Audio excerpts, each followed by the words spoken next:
তিনি বললেন, তোমরা কার সাথে যুদ্ধ করতে চাও? তোমরা কি আমাকে চিনো?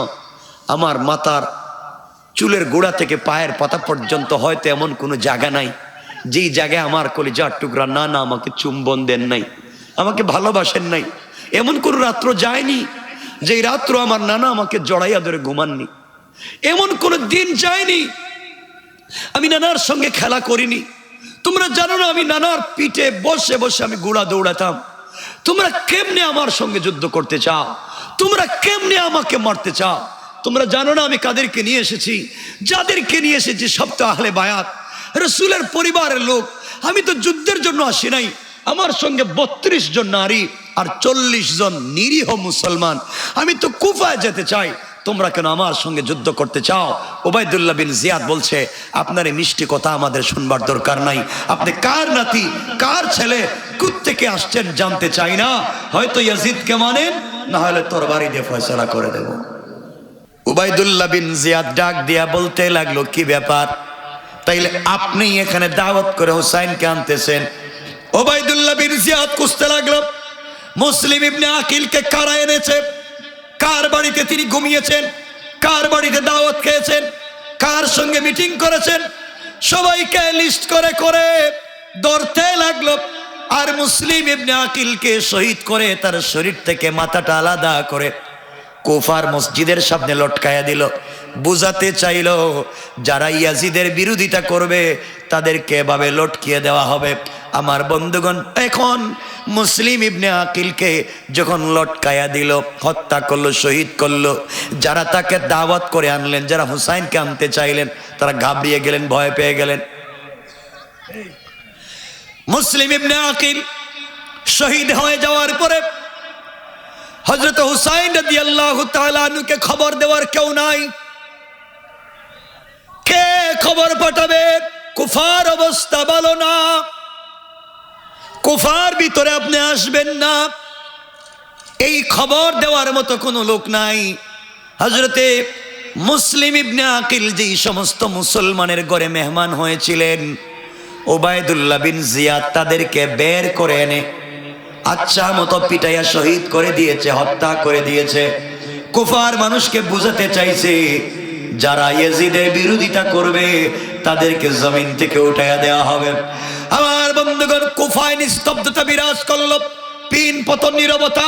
কেউ আর আহলে বায়াতের পক্ষে কথা বলে না, কেউ আর রাসূলের পক্ষে কথা বলে না, কেউ আর হুসাইনের পক্ষে কথা বলে না। এইভাবে চলতে লাগলো। হযরত হুসাইন রাদিয়াল্লাহু তাআলা আনহু 8 জিলহজ মদিনা থেকে বের হয়েছিলেন, তিনিও পুষতে লাগলেন। এদিকে ওবায়দুল্লাহ বিন জিয়াদ 6000 সৈন্য নিয়া 6000 সৈন্য নিয়া ফুরাত নদীর তীরে কারবালার প্রান্তরে এসে ফুরাত নদীর পারে 6000 সৈন্য রেখে দিল। হযরত হুসাইন রাদিয়াল্লাহু তাআলা আনহু যেন ঢুকতে না পারেন। হযরত হুসাইন রাদিয়াল্লাহু তাআলা আনহু পৌঁছে গেলেন কুফার তীরে, গিয়ে দেখেন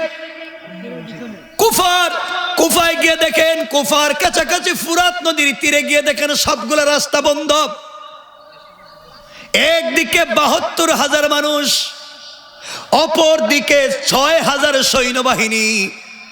হযরত হুসাইন রাদিয়াল্লাহু তাআলা আনহু ওবায়দুল্লাহ বিন জিয়াদকে বললেন, ওবায়দুল্লাহ বিন জিয়াদ রে, আমি তো কুফায় যেতে চাই, তুমি আমার রাস্তা বন্ধ করে দিয়েছো কেন?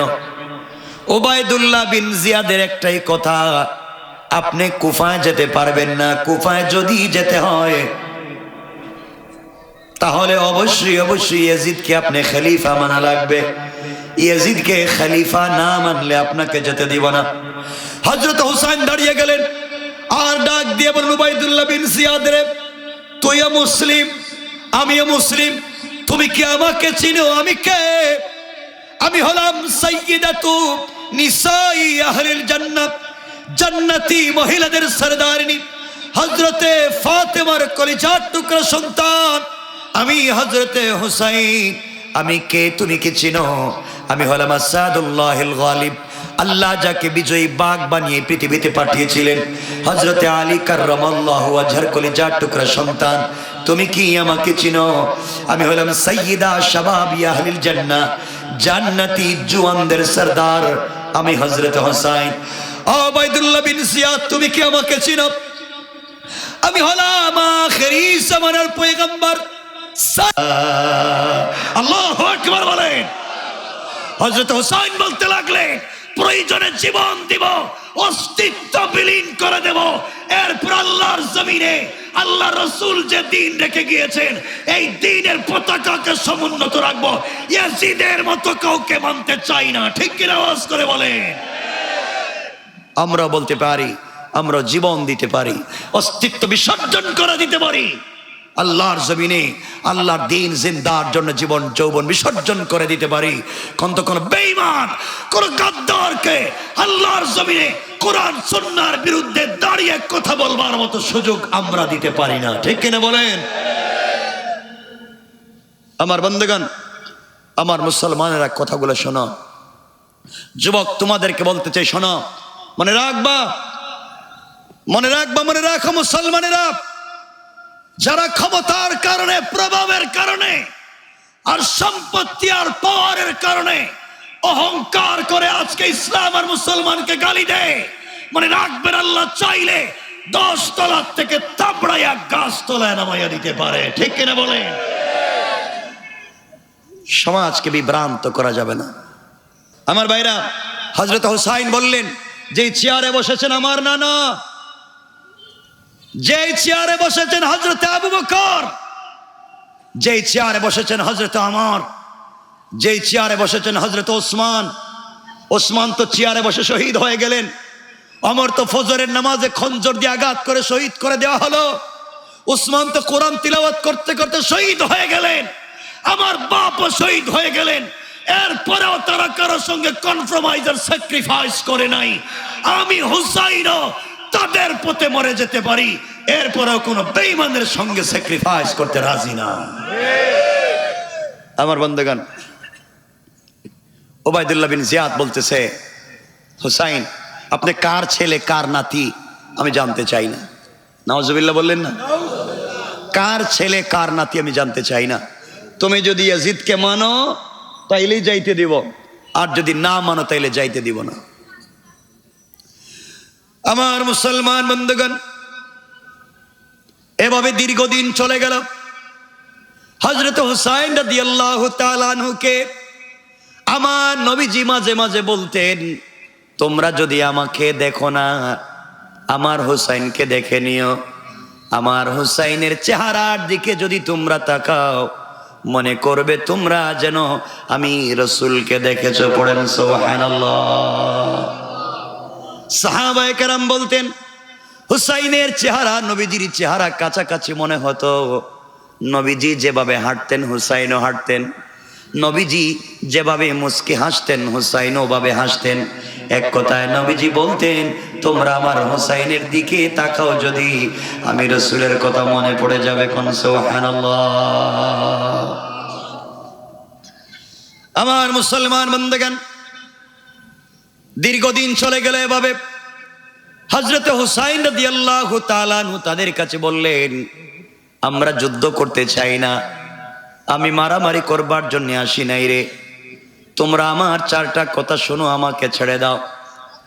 1 নাম্বার হলো, আমাকে তোমরা কুফায় যাইতে দাও। উবাইদুল্লাহ বিন জিয়াদ বলতে লাগলো, না, আপনাকে কুফায় যেতে দেওয়া যাবে না, যেতে হলে ইয়াজিদকে নেতা মানা লাগবে। হুসাইন বললেন, মরে যেতে পারি, মানব না। 2 নাম্বার, হুসাইন বললেন, তাহলে তোমরা আমাকে মদিনায় যেতে দাও, আমি ফিরে আবার চলে যাই। মদিনা থেকে এসেছি, প্রতিদিন কলিজার টুকরা নানা জানের রোজা জিয়ারত করতে পারতাম। ঘর থেকে বের হলে নানার রোজা দেখতে পাইতাম, নানার কবর দেখতে পাইতাম। প্রতিদিন একাধিকবার জিয়ারত করতে পারতাম, নানা জানের কবরের কাছে গিয়ে কান্না করতে পারতাম। তোমরা আমাকে ছেড়ে দাও, আমি আবার সেই মদিনায় পৌঁছে যাব। তারা বলল, না, আপনার ওইটাও মানবো না, আপনাকে আর যেতে দিব না। 3 নাম্বার, তিনি বললেন, তাহলে শুনো রে, তোমরা আমাকে ইয়াজিদের সঙ্গে দেখা করতে দাও, আমি ওর সাথে সরাসরি কথা বলি। ওর সাথে সরাসরি কথা বললে হয়তো অনেক উপকার হবে। উবাইদুল্লাহ বিন জিয়াদ বলছে, না, আপনাকে তার সঙ্গে কথা বলতে দেওয়া যাবে না। 4 নম্বর তিনি বললেন, তাহলে শোনো, তোমরা আমাকে তুর্কির রাস্তা দেখাইয়া দাও, সিরিয়ার রাস্তা দেখাইয়া দাও, ভিন্ন কোন রাস্তা দেখাইয়া দাও, আমি মদিনায় জীবনে যাব না। আমি আর কোনোদিন কুফায় যাব না, মদিনায় যাব না। তোমাদের দেশ ছেড়ে আমি অন্য কোথাও চলে যাব, এরপরেও মাথা নত করতে আমি রাজি হব না। দেশ ছেড়ে দিতে পারি, নানার কবর ছেড়ে দিতে পারি, মদিনা ছেড়ে দিতে পারি, মক্কা ছেড়ে দিতে পারি, আমি কুফায় যাওয়া বাদ দিতে পারি, সব বাদ দিতে পারি, অন্য কোন জায়গায় চলে যাব, মরুভূমিতে গিয়ে বাকি জিন্দেগি কাটাইয়া দেব। এরপরেও নানা যেই চেয়ারে বসেছে সেই চেয়ারে কোনো জালেমকে দেখতে চাই না। আল্লাহু আকবার। আল্লাহ বলছেন, হাসিবতুম আন তাদখুলুল জান্নাহ, তোমরা কেমনে আশা করো জান্নাতে যাবে, অথচ এখনো হুসাইনের মতো নির্যাতন তোমাদের উপরে আসেনি, এখনো আম্মার ইবনে ইয়াসিরের মতো নির্যাতন আসেনি, এখনো সুমাইয়ার মতো নির্যাতন আসেনি, এখনো হামজার মতো নির্যাতন আসেনি। তোমরা কেমনে ভাবলে তোমরা জান্নাতে চলে যাও? আমার বন্ধুগণ, এক পর্যায়ে তিনি বললেন, তাইলে তোমরা কি চাও? তারা বলল, পথ দুটা, হয়তো আপনি ইয়াজিদকে মানবেন, আর না হয় তরবারি দিয়ে ফয়সালা হবে। নাউজুবিল্লাহ বললেন না? তিনি বললেন, তোমরা কার সাথে যুদ্ধ করতে চাও? তোমরা কি আমাকে চিনো? আমার মাথার চুলের গোড়া থেকে পায়ের পাতা পর্যন্ত হয়তো এমন কোনো জায়গা নাই যেই জায়গায় আমার কলিজার টুকরা নানা আমাকে চুম্বন দেন নাই, আমাকে ভালোবাসেন নাই। এমন কোন রাত্র যায়নি যেই রাত্র আমার নানা আমাকে জড়াইয়া ধরে ঘুমাননি। এমন কোন দিন যায়নি আমি নানার সঙ্গে খেলা করিনি। তোমরা জানো না, আমি নানার পিঠে বসে বসে আমি ঘোড়া দৌড়াতাম। তোমরা কেমনে আমার সঙ্গে যুদ্ধ করতে চাও? তোমরা কেমনে আমাকে মারতে চাও? তোমরা জানো না আমি কাদেরকে নিয়ে এসেছি? যাদেরকে নিয়ে এসেছি সব তো আহলে বায়াত, রাসূলের পরিবারের লোক। আমি তো যুদ্ধের জন্য আসি নাই। আমার সঙ্গে 32 জন নারী আর 40 জন নিরীহ মুসলমান। আমি তো কুফায় যেতে চাই, তোমরা কেন আমার সঙ্গে যুদ্ধ করতে চাও? ওবায়দুল্লাহ বিন জিয়াদ বলছে, আপনার এই মিষ্টি কথা আমাদের শুনবার দরকার নাই। আপনি কার নাতি, কার ছেলে, কোত্থেকে আসছেন জানতে চাই না। হয়তো ইয়াজিদকে মানেন, না হলে তরবারি দিয়ে ফয়সালা করে দেব। আমার বন্ধুগণ, এই সমাজে যুগে যুগে এমন ইয়াজিদ আছে না নাই? কথা বলেন, আছে না নাই? জওয়ানদেরকে বলছি, আল্লাহর ওয়াস্তে ভুল পথে যাইও না, দ্বীনের পথে আসো, এইভাবে দ্বীন বুঝো। হজরতে হুসাইনের মতো ইসলামওয়ালা, দ্বীনওয়ালা, ঈমানওয়ালা হয়ে যাও। কষ্ট হচ্ছে না তো আপনাদের? আমার মুসলমান বন্ধুগণ, গভীর মনোযোগ। হযরত হুসাইন রাদিয়াল্লাহু তাআলা আনহু দাঁড়িয়ে গেলেন আর বলতে লাগলেন, তোমরা আমাকে মারবার জন্য এসেছো, তোমরা আমাকে মারতে চাও, অথচ তোমরা আমাকে চিনো আমি কে? সোজা কথা যখন শুনলো না, হযরত হুসাইন চলে গেলেন তাঁবুতে। আমার বন্ধুগণ, 8 জিলহজ সফর শুরু করেছিলেন, চলে এসেছে প্রায় 10 মুহররমের কাছাকাছি। এখন আপনারা বলেন তো, প্রায় 1 মাসের উপরে হয়ে গেল। 1 মাসের উপরে হযরত হুসাইন তাঁবুতে গেলেন, মুসলমানদেরকে, পুরুষদেরকে বললেন, শোনো, আমাদের খাবার নাই, পানি নাই, কোনো জিনিস নাই, আর ওরা আমাদেরকে যুদ্ধের জন্য আহ্বান করছে, কুফায় যেতে দিবে না। তোমাদেরকে এখানে নিয়ে এসেছি, ওরা তো চায় আমি যেন ইয়াজিদকে মেনে নেই। তোমাদের কাছে আমার চাওয়া, আমি যদি মরে যাই, আমার পক্ষ থেকে আমার নানা জানের রওজায় সালাম পৌঁছাইয়া দিও রে। আমি মরে গেলে তোমরা ব্যথা নিও না। 40 জন মুসলমান দাঁড়িয়ে গেলেন আর ডাক দিয়ে বলেন, হুসাইন, কি বলতে চাও? তোমাকে তাদের সামনে ফেলে দিব, মুনাফিক গাদ্দারদের সামনে ফেলে দেব। ওরা তো নামাজ পড়ে, ওরা তো রোজাও রাখে, ওরা তো দাড়িও রেখেছে, ওরা তো মুসলমান, ওরা তো মুনাফিক। মুনাফিকদের হাতে হুসাইনকে উঠাইয়া দিয়া আমরা 40 জন ফেরত যাব না। আমরা আপনার ডাইনে বামে সামনে পিছে দাঁড়াইয়া আপনার মতো আমরাও জীবন দিয়ে দেব। এরপরেও আমরা কথা দিলাম ওই সমস্ত অন্যায়কারী জালেমদের সামনে আমরাও মাথা নত করব না।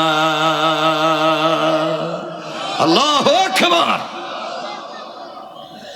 আমার বন্ধুগণ, যুদ্ধের দামামা বেজে উঠল। একদিকে 6000 আর আরেকদিকে 72 জন তো মানুষ, মহিলা 32 জন, 40 জন কি পুরুষ। 6000 কি 40-এর সঙ্গে যুদ্ধ করা লাগে? কথা বলেন না কেন? হাঁটলেই তারা মরে যাইব পায়ের নিচে পড়া। অস্ত্র নাই, পেটে খাবার নাই। 2-3 জন মুসলমান দাঁড়ায় বলেন, হুসাইন আজকে 1 মাসের উপরে হয়ে গেছে, খাবার নাই। শুকনা খাবার ছিল খেজুর, তাও শেষ হয়ে গিয়েছে, পানিও শেষ হয়ে যাচ্ছে। আমরা এখন কি করতে পারি? সবাই তরবারি রেডি করলো যুদ্ধের জন্য। আমার বন্ধুগণ, চলে আসলো 10 মুহররম, 1 মাস 2 দিন। ফজরের নামাজ পড়ে হযরত হুসাইন বসে বসে কাঁদতেছেন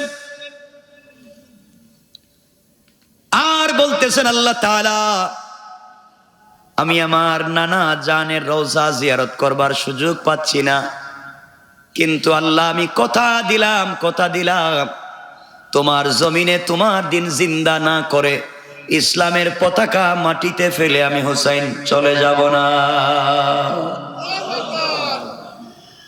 40 জন মুসলমান, না খাওয়া মুসলমান, 1 মাস 2 দিনের না খাওয়া মুসলমান, পানি নাই, খাবার নাই, দাঁড়িয়ে গেলেন, যুদ্ধের জন্য তৈরি হয়ে গেলেন।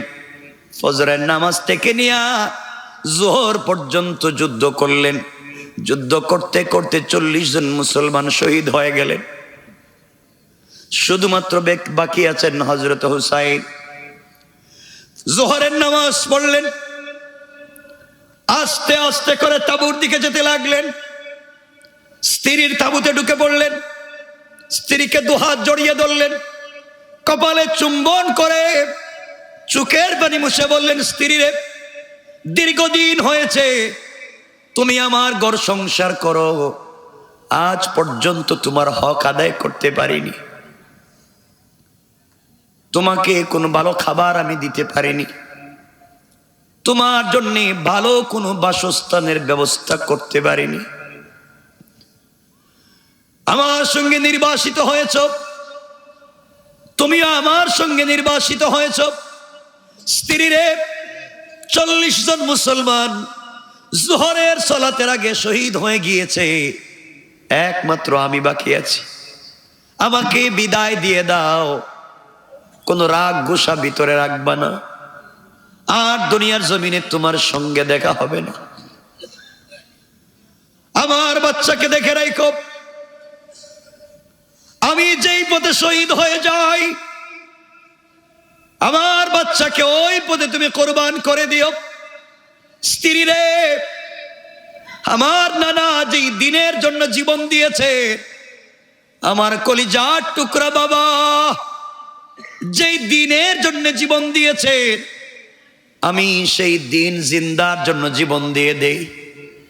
এরপরেও কোনো জালেমের সঙ্গে আমি আতাত করব না। স্ত্রী ডাক দিয়া কান্না করতে করতে বলছেন, স্বামী রে, আপনার প্রতি আমার কোনো বিরূপ ধারণা নাই, আপনার প্রতি আমার কোনো কষ্ট নাই, আপনার প্রতি আমার কোনো দুঃখ নাই। আপনার নানা যেই রাস্তায় চলে গিয়েছেন আপনিও চলে যাবেন, আপনার বাবা গিয়েছেন আপনিও চলে যাবেন,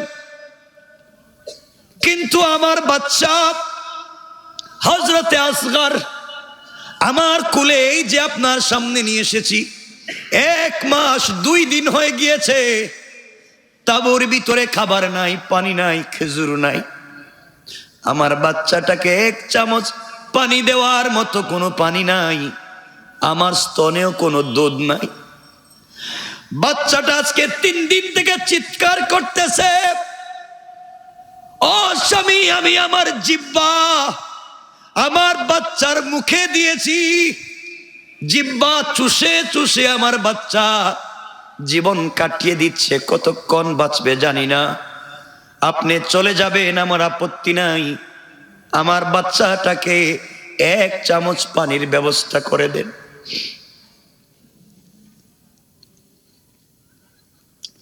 আমার বন্ধুগণ চিন্তা করেন, এক চামচ পানির ব্যবস্থা নাই। মহিলারা কান্না করতেছে, সবাই হাউমাউ করে কাঁদতেছে। হযরতে হুসাইন বাচ্চা আসগরকে কুলে নিলেন, দুলদুলের উপরে সওয়ার হয়ে গেলেন, জুলফিকার রেখে দিলেন। নানার দেওয়া একটা তোয়ালি ছিল, নানার দেওয়া একটা ছোট্ট চাদর ছিল। নানা বলে দিয়েছেন, হুসাইন রে, সেটা আমি ব্যবহার করি, তুমি তোমার কোমরে রেখে দিবে, জীবনে কোনো জালেম তোমার কিছু করতে পারবে না। খুলে দিলেন, সব রেখে দিয়ে বাচ্চাকে কুলে নিলেন, ঘোড়ার পিঠে সওয়ার হলে ফুরাত নদীর তীরে পৌঁছে গেলেন। উবাইদুল্লাহ বিন জিয়াদকে লক্ষ্য করে বললেন, ভাই আমার, তুমি আমাকে মারতে এসেছো, তুমি আমাকে দুনিয়ার থেকে উঠাইয়া দিতে এসেছো। আমি বিশ্বনবী রাসূল সাল্লাল্লাহু আলাইহি ওয়াসাল্লামের কলিজার টুকরা নাতি, তুমি আমাকে মেরে ফেলো, আমার আপত্তি নাই। পানি কেন বন্ধ করেছো? আমাকে কিছু পানি নিতে দাও, সবাই তো শহীদ হয়ে গেল, আমাকে একটু পানি দেও, আমার মাসুম বাচ্চাটাকে পানি পান করাই, একটু পানি দাও। এই কথা বলবার পরে ওখান থেকে উবাইদুল্লাহ বিন জিয়াদ বলছে, সত্যি কি বাচ্চা কোলে না আরো কোনো জিনিস নিয়ে আসছো? হযরত হুসাইন এইভাবে হযরতে আসগরকে ধরলেন, ধরে বললেন, দেখো রে, আমার বাচ্চাটা জিহ্বা শুকিয়ে গিয়েছে, কলিজা শুকিয়ে যায়, শ্বাস টান দিতে পারে না, আমার বাচ্চার সঙ্গে তোদের দুশ্মনী নাই, মাসুম বাচ্চা, এক ফোঁটা পানি দাও। ওই কথা তিনি বলেছেন বেয়াদব, মুনাফিক, গাদ্দার মুসলমান উবাইদুল্লাহ বিন জিয়াদ। তার সৈন্যবাহিনীর ভিতর থেকে একজন আসগরের বুক বরাবর তীর নিক্ষেপ করে দিল। বাবার কোলে সন্তানের বুক দিয়া তীর ঢুকে পিছন দিয়া বের হয়ে গেল, ফিনকি দিয়ে রক্ত বের হয়েছে। হযরত হুসাইনের বডিটা রক্তে লাল হয়ে যায়। সন্তানকে উপর দিকে উঠাইয়া আল্লাহকে ডাক দিয়া বলেছেন, আল্লাহ, এটা তোমার কেমন বিচার? কি করেছি আমরা এই দুনিয়ায়? আমার সন্তানকে পর্যন্ত তারা রাখলো না। হযরত হোসেন বুঝতে পারলেন সন্তান শহীদ হয়ে গিয়েছে। সন্তানের শরীর থেকে রক্ত নিয়ে নিজের বডিতে লাগালেন, নিজের কাপড় খুলে সন্তানকে পেছালেন। আস্তে আস্তে সন্তানের কুলে নিয়ে সন্তানকে কপালে চুম্বন করলেন। ডাক দিয়া বললেন, বাবা আসগর রে, জীবনের শেষ মুহূর্তে এক ফোঁটা পানি বাপ তোমাকে দিতে পারলাম না, কথা দিলাম, তোমার রক্ত থেকে কথা দিলাম, বাবা মরে যাব কিন্তু দিনকে নিচে ফেলতে দেব না। আর কথা দিলাম কিয়ামতের দিনে আমার কলিজার টুকরা নানা জানের নিজ হাতে তোমাকে হাউজে কাউসারের পানি পান করাইয়া তোমার তৃষ্ণার্ত কলিজাকে আমি ঠান্ডা করে দেব। কোন আল্লাহু আকবার, আল্লাহু আকবার বলেন। আমার বন্ধুগণ, সন্তানকে কাপড় দিয়ে পেছালেন, স্ত্রীর রুমে গেলেন, স্ত্রীর কোলে সন্তানকে উঠাইয়া দিলেন, আর মুচকে হেসে বললেন, স্ত্রী, আর তোমাকে আমার সন্তান পানি পানি বলে তোমাকে কষ্ট দিবে না, আর বলবে না পানি দাও। জীবনের মতো পানি পান করাইয়া দিয়েছি, আমার সন্তান ঘুমিয়ে গিয়েছে, আর তোমাকে ডিস্টার্ব করবে না। এই কথা বলে হযরতে হুসাইন রাদিয়াল্লাহু তাআলা আনহু আসগরকে কোলে দিয়েছেন। স্ত্রী তো কান্না করে করো অজ্ঞান, নারীরা কান্না করে করো অজ্ঞান। হযরত হুসাইন বললেন কান্নার কিছু নাই, বুঝতে পেরেছি আমার নানা জানের স্বপ্ন আর আমার স্বপ্ন বাস্তবায়িত হয়েছে। এই জায়গায় আমি শহীদ হয়ে যাব, আর হয়তো ফিরে যাব না, আর নানা জানের রওজা জিয়ারত করতে পারবো না। সিজদায় পড়ে নানাকে ডাক দিয়া বলছেন, নানা দূর থেকে তোমাকে জীবনের শেষবার সালাম দিয়েছি, কাছে এসে হয়তো হুসাইন সালাম দিতে পারবে না। নানা আমি যদি ইয়াজিদকে মেনে নিতাম মদিনার স্বর্ণের চেয়ারে বসতে পারতাম, ইয়াজিদকে মেনে নিলে মদিনার রাজত্ব থাকতো আমার। কিন্তু নানা তুমি যে চেয়ারে বসেছো এই চেয়ারে জালেমকে বসতে দিতে পারি না। আমি মরে যেতে পারি, জীবন দিয়ে দিতে পারি, তোমার রেখে যাওয়া আমানত ইসলামকে ধ্বংস করে দিতে পারি না। মহিলাদেরকে বললেন কান্নার কোনো কারণ নাই, তোমরা ধৈর্য ধারণ করো। তোমরা যদি গ্রেফতার হয়ে যাও, যেখানে যাইবা ওখানে দিন জিন্দা হয়ে যাবে। আর আমার জয়নুল আবদিনকে দেখে রাখো, রসুলের বংশের আর কোনো বাচ্চা নাই।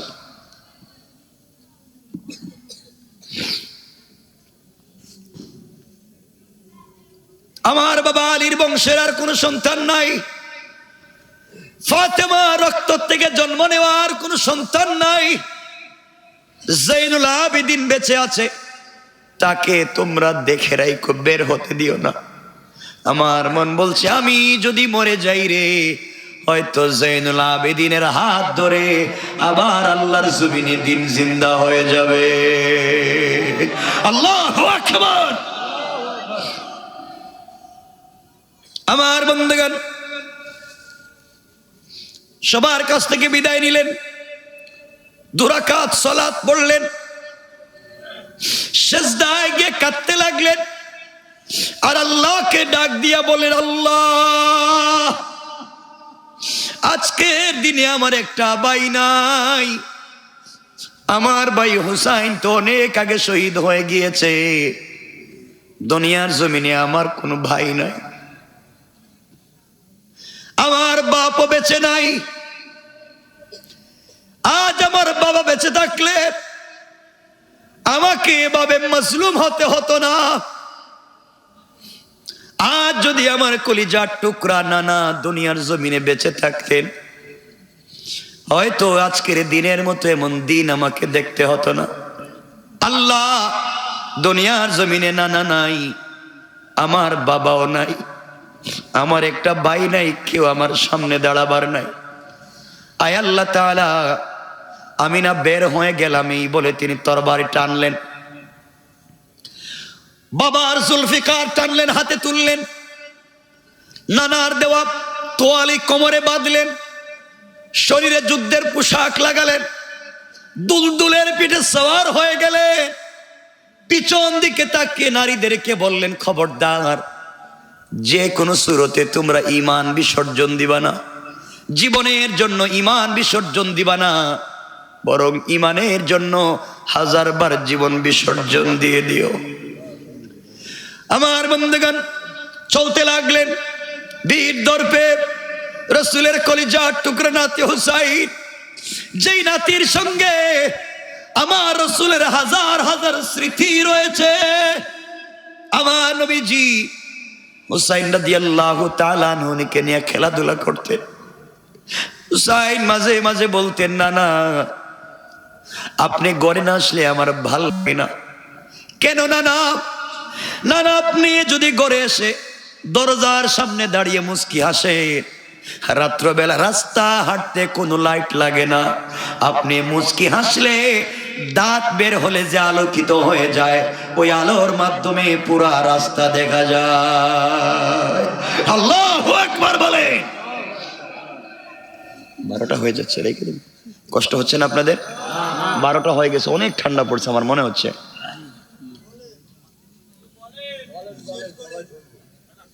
কয়েক মিনিট আমি রেখে দেব না, অনেক ঠান্ডা তো, আমি বুঝতে, কি কুয়াশা, অন্ধকার হয়ে যাচ্ছে।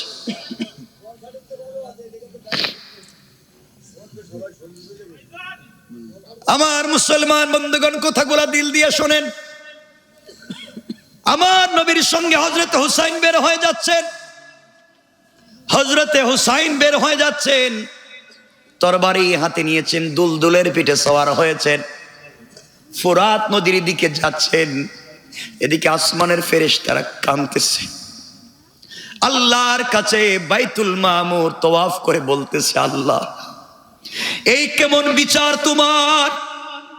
হুসাইনের কি অপরাধ, কি অপরাধ হযরত হুসাইনের?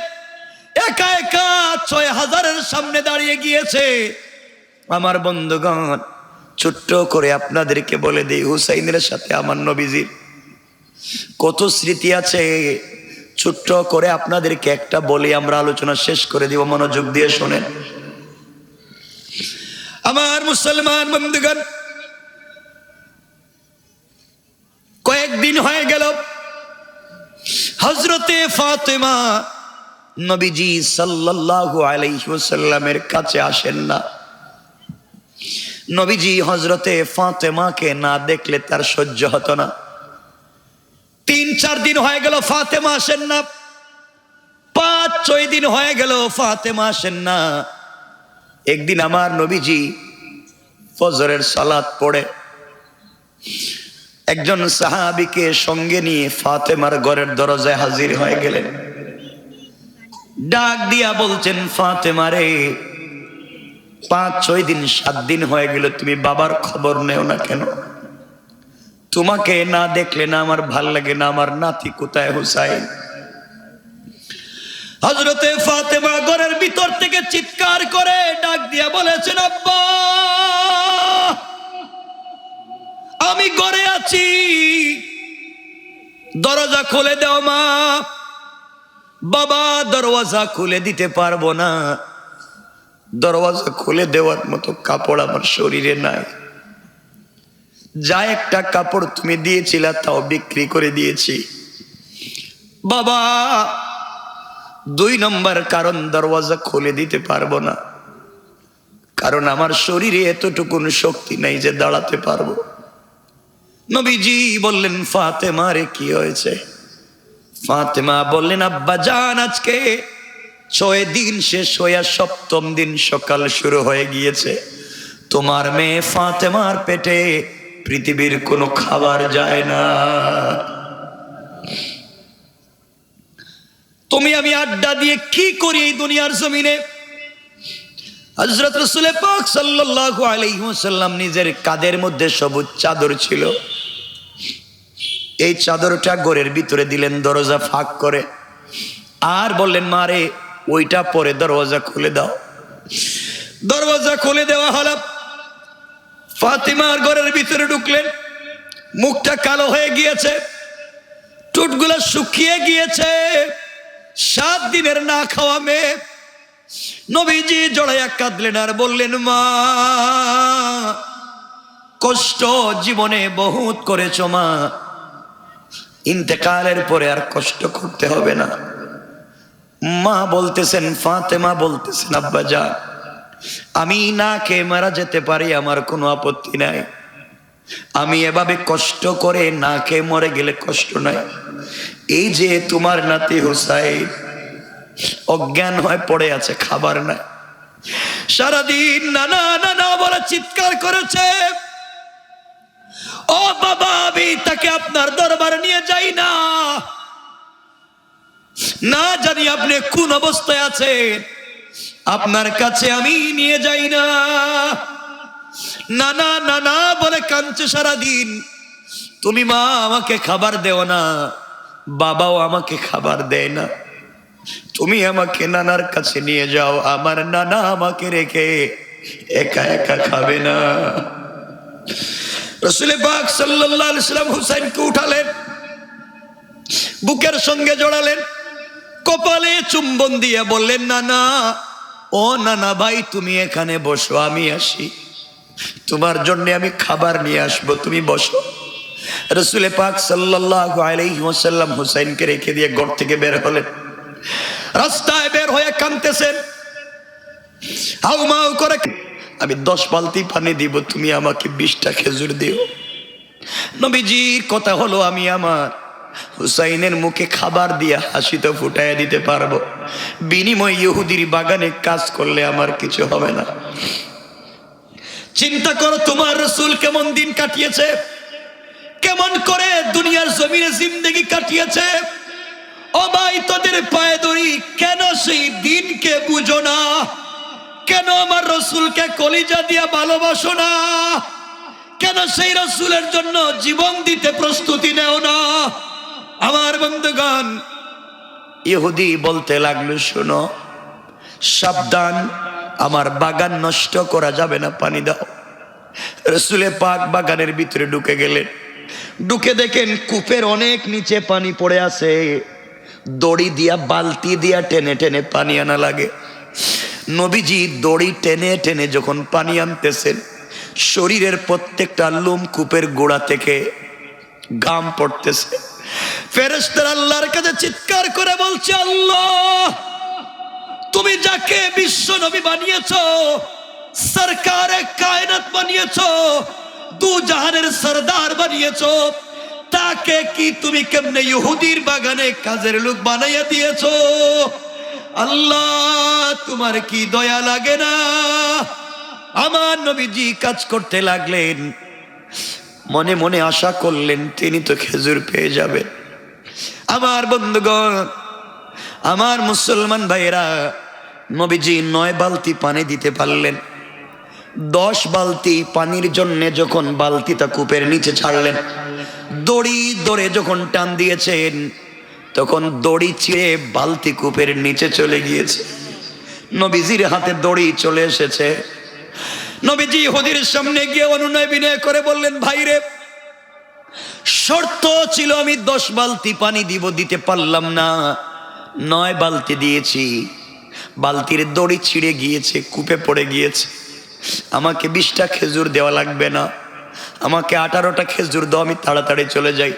বেয়াদব ইহুদি আমার নবীর সামনে দাঁড়িয়ে গেল আর ডাক দিয়ে বলল, মুহাম্মদ ইবনে আব্দুল্লাহ রে, তোমাকে আমার খেজুর বাগানে গাছের গোড়ায় পানি দেওয়ার জন্য কামলা নিযুক্ত করছি। নাউজুবিল্লাহ বলেন।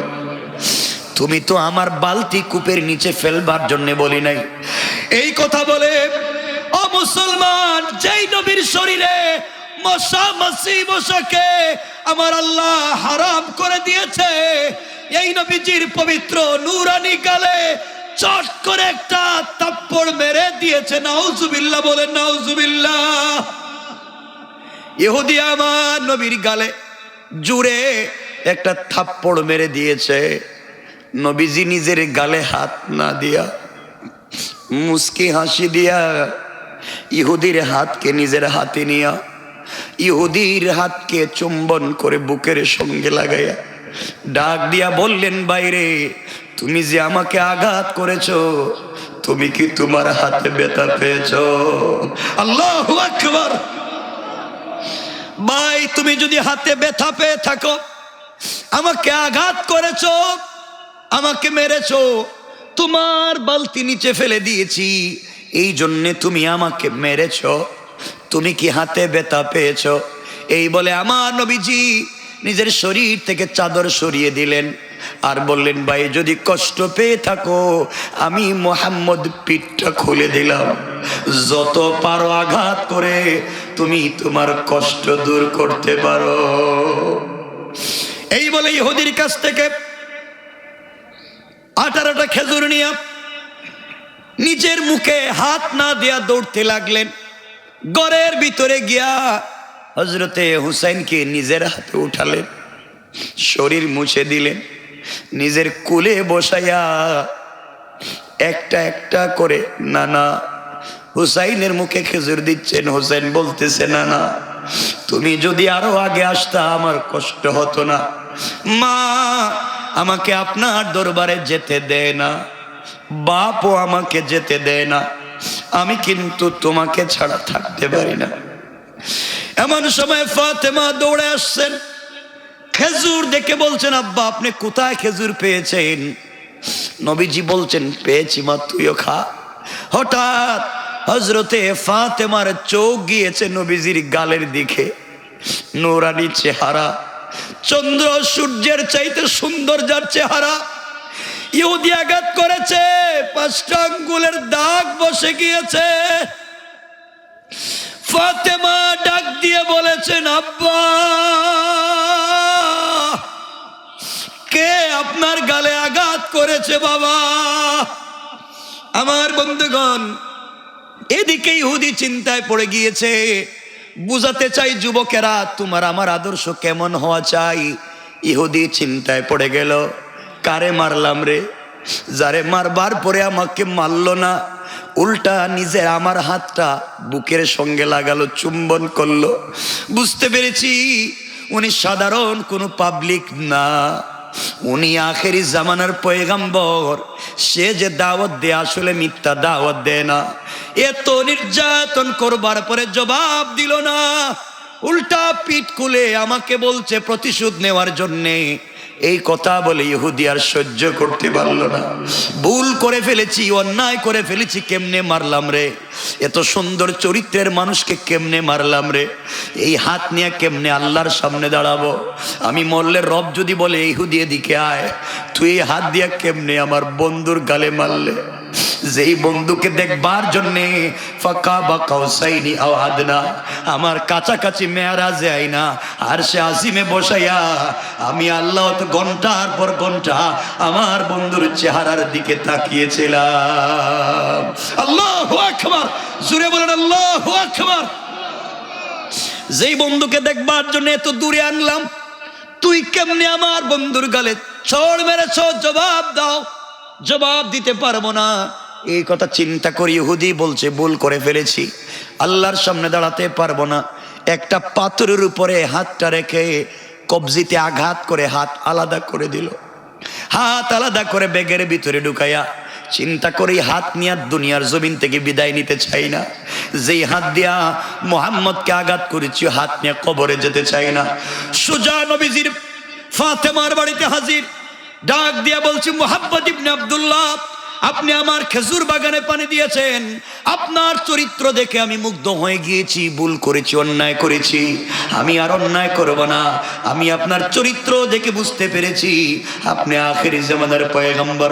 আমাকে পড়াইয়া দেন লা ইলাহা ইল্লাল্লাহু মুহাম্মাদুর রাসূলুল্লাহ। আমার নবীজি পড়াইয়া দিলেন। যুবকটা কাঁদতেছে। নবীজি বললেন, বাইরে তুমি আমাকে হাত দিয়ে আঘাত করেছো, হাতটা দেও, মুসাফা করি। আবার তোমার ইমানি হাতে একটা চুম্বন দেই। যুবক হাত দিয়েছে, রক্তাক্ত, ব্যান্ডেজ করা, কবজি নাই। নবীজি বললেন, কি ব্যাপার, তোমার হাতের কবজি কোথায়? ইয়া রাসূলুল্লাহ, আপনাকে আঘাত করবার পরে সামলিয়ে রাখতে পারি নাই নিজেকে। যে হাত দিয়া সরকারে কায়নাতকে আঘাত করেছি, আল্লাহর সামনে এই হাত কেমনে দেখাবো? রব যদি আমাকে বেয়াদব বলে তাড়াইয়া দেয়, এই জন্য হাত কেটে ফেলে দিয়েছি। এই হাত নিয়ে আল্লাহর সামনে দাঁড়াতে চাই না। নবীজি বললেন, কোথায় রেখেছো আমাকে দেখাইয়া দাও। ইহুদি হাত বের করে দিয়েছে। আমার নবীজি হাতটা হাতে নিয়া ইহুদির হাতের সঙ্গে লাগাইয়া জবান থেকে লালা বের করে ব্যান্ডেজ করে দিলেন। সাথে সাথে ইহুদির হাত আগের চাইতে সুন্দর এবং বেশি শক্তিশালী হয়ে গিয়েছে। আল্লাহু আকবার, জোরে বলেন।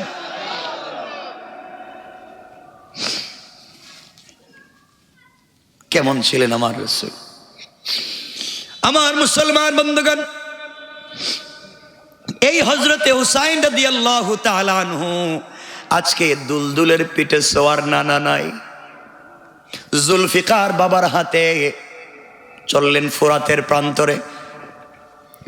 ফোরাত নদীর তীরে পৌঁছে গেলেন। মুনাফিক মুসলমান, শোনো, মুনাফিক মুসলমানদেরকে ডাক দিলেন, ও ইয়াজিদের সৈন্যরা, ও উবাইদুল্লাহ বিন জিয়াদের সৈন্যরা, তোদের মা বাবা তো মুসলমান, তোমরাও তো নামাজি মুসলমান, তোমরা আমাকে মারতে চাও? কে আছো? আমি হুসাইনের সামনে দাঁড়াও, সাহস থাকলে দাঁড়াও। কে আছো? 6000 দাঁড়িয়ে যাও। কাফ ওই সময় শুধুমাত্র তারা হুসাইনকে আঘাত করবার জন্য তরবারে নিয়ে আসতে লাগলো। হযরত হুসাইন আল্লাহু আকবার বলে তরবারি চালনা করতে লাগলেন। আসরের ওয়াক্ত হয়ে গিয়েছে, কচু কাটা করতে লাগলেন। মারতে মারতে একা একজন হুসাইন জোহর থেকে নিয়ে আসর পর্যন্ত 1 মাস 2 দিনের না খাওয়া হুসাইন যুদ্ধ করলেন।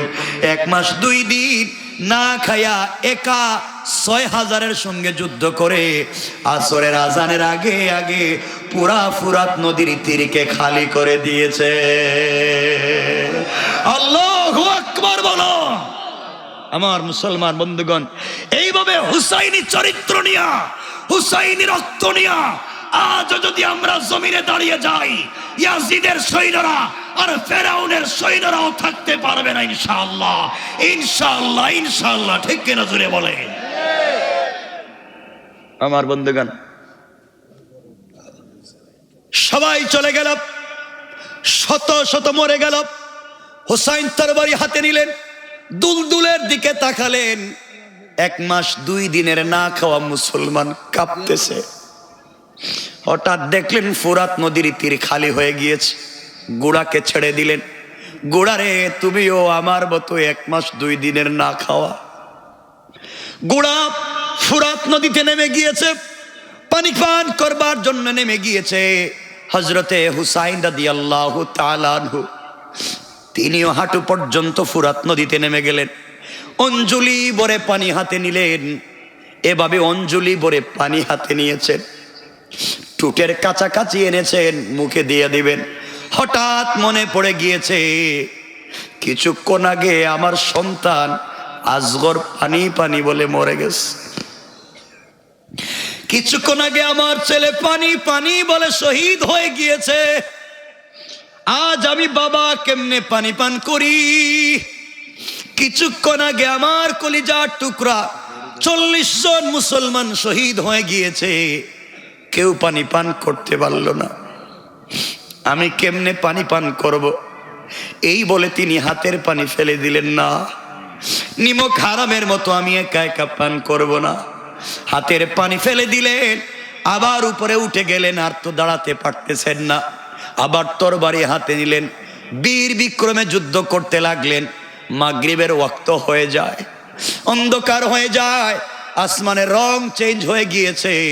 হঠাৎ করে আজকে আসমান লাল বর্ণ হয়ে গিয়েছে, পুরো আসমান জমিন যেন কান্না শুরু করে দিয়েছে।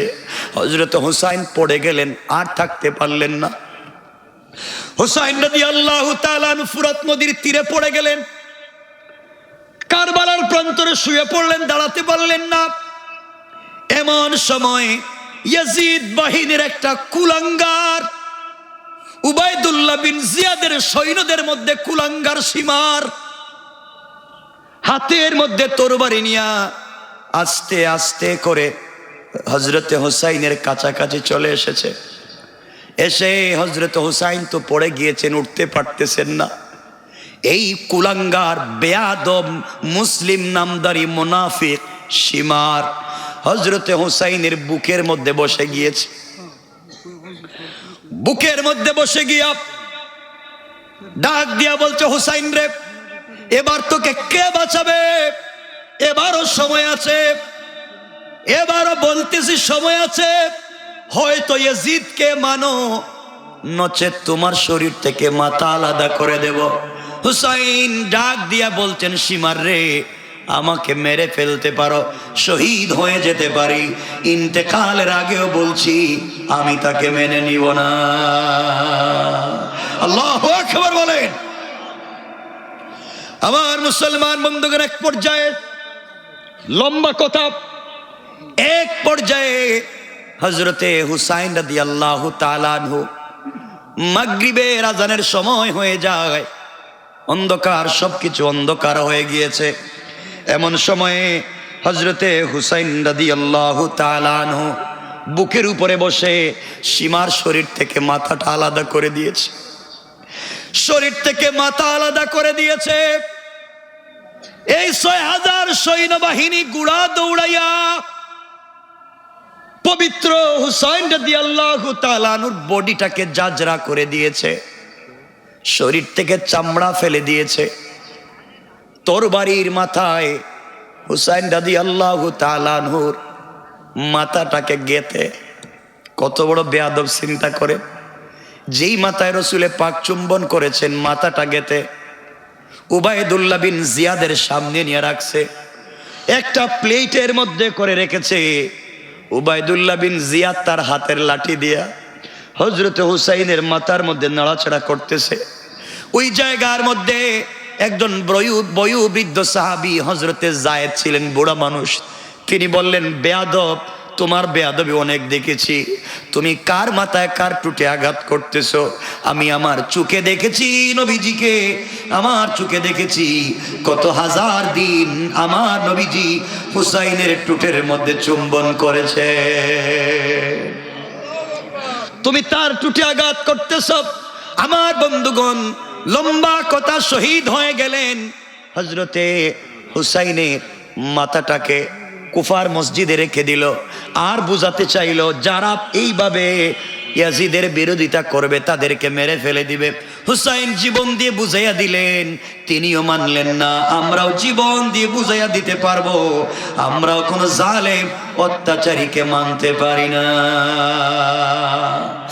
আমার বন্ধুগণ, লম্বা কথা, এক পর্যায়ে মাথাটা দামেস্কে ইয়াজিদের সামনে হাজির করা হয়েছে। ইয়াজিদ শুধু বলেছিল, উবাইদুল্লাহ বিন জিয়াদ রে, আমি তো তোকে মারতে বলি নাই, এই কাজ করলে কেন? এখান থেকে ভিন্ন একটা আলোচনা। পরের দিন 11ই মুহররম মদিনার মধ্যে উম্মে সালামা স্বপ্নে দেখলেন। 11ই মুহররম সকালবেলা হযরত উম্মে সালামা হাউমাউ করে কাঁদতে লাগলেন। মদিনার মানুষেরা ডাকতে লাগলো, উম্মে সালামা রে, তুমি কান্না করো, ব্যাপার কি? উম্মে সালামা বলছেন, মদিনার মানুষরা রে, গতকালকে রজনীতে আমি রসুলকে স্বপ্নে দেখেছি, নবীজি আমার ঘরে এসেছেন, উস্কো কুস্কো চেহারা, চোখ থেকে রক্তিম বর্ণ হয়ে পানি পড়তেছে, কাঁদতেছেন, চেহারা উস্কো কুস্কো, চুলগুলা এলোমেলো। আমার নবীজি, আমি জিজ্ঞাসা করলাম, ইয়া রাসূলুল্লাহ, জীবনে আপনাকে এভাবে দেখি নাই, আপনাকে আজকে এভাবে দেখি কেন? ও মদিনার মানুষ, আমার নবীজি জবাব দিলেন, উম্মে সালামা রে, এই মাত্র কুফা থেকে আমি আসলাম, কারবালার প্রান্তর থেকে এই মাত্র আমি এসেছি, ফুরাত নদীর তীর থেকে এসেছি। আমি দেখে আসলাম আমার কলেজার টুকরা নাতি হুসাইনকে ওরা শহীদ করে তার মাথাটাকে তারা তরবারির মাথায় রেখে ঘোরায়, আর আমার কলেজার টুকরা নাতি পুরা বডিটাকে গুড়া দিয়া থেতলা করে দিয়েছে। আমার কষ্ট লেগেছে, এই জন্যে আজকে আমি এভাবে হয়ে গিয়েছি। ওই সময় তিনি বলতে লাগলেন, উম্মে সালামা বলতে লাগলেন, মদিনার মানুষেরা রে, আমাদের মন বলতেছে হযরতে হুসাইনকে কুফার মানুষ আর রাখে নাই। আমি এখানে দুটো কথা বলতে চাই। এক নাম্বার, হযরতে হুসাইন শহীদ হয়ে গেলেন, জীবন দিয়ে দিলেন, সন্তানকে কোরবানি করে দিলেন, এরপরেও কি তিনি স্যাক্রিফাইস করেছেন? কথা বলেন, করেছেন? আল্লাহ বলতে চাইলেন, আম হাসিবতুম আন তাদখুলুল জান্নাতা, তোমরা কেমনে জান্নাতের আশা করো, অথচ এখনো হুসাইনের মতো জুলুম তোমাদের উপরে পড়ে নাই। দুই নাম্বার কথা হলো, ওই যে হুসাইনকে আঘাত করতেছে, শহীদ করে দিচ্ছে, কুফার মুসলমানরা দেখছেনি? কথা বলেন, দেখছেনি? ওরা পাহাড়ের উপর থেকে দেখছে, বাড়ি থেকে দেখছে, বিভিন্ন জায়গা থেকে দেখছে, কেউ কোনো প্রতিবাদ করে নাই। বোঝা গেল আপনি যখন দিনের পথে এগিয়ে যাবেন, আপনাকে বহুত পিছন থেকে বলবে আগাও। মুনাফিকেরা যখন আপনি পড়বেন বিপদে, কেউ কাছে থাকবে না। মনে রাখবেন, এই মুনাফিকদের সঙ্গে আতাত করে লাভ নাই। এই জমিনে যদি আজও মুনাফিক মুসলমান না থেকে একজন হুসাইনি মুসলমান দাঁড়িয়ে যায়, এই সমাজের কোনো জায়গায় অনাচার, অত্যাচার আর জুলুম থাকবে না। ঠিক কিনা জোরে বলেন? আমার বন্ধুগণ, আরো অনেক কথা বাকি, 12:30 হয়ে গেছে। আমার ইচ্ছা ছিল যুবকদেরকে নিয়ে আরো কিছু কথা বলবো, কিন্তু আর বলতে চাই না। 12:30 আজকের মতো রেখে দিতে চাই। আপনারা আমার জন্য দোয়া করবেন, আর এই প্রোগ্রামকে যুগ যুগ ধরে চালাবেন না ইনশাআল্লাহ। জওয়ানদেরকে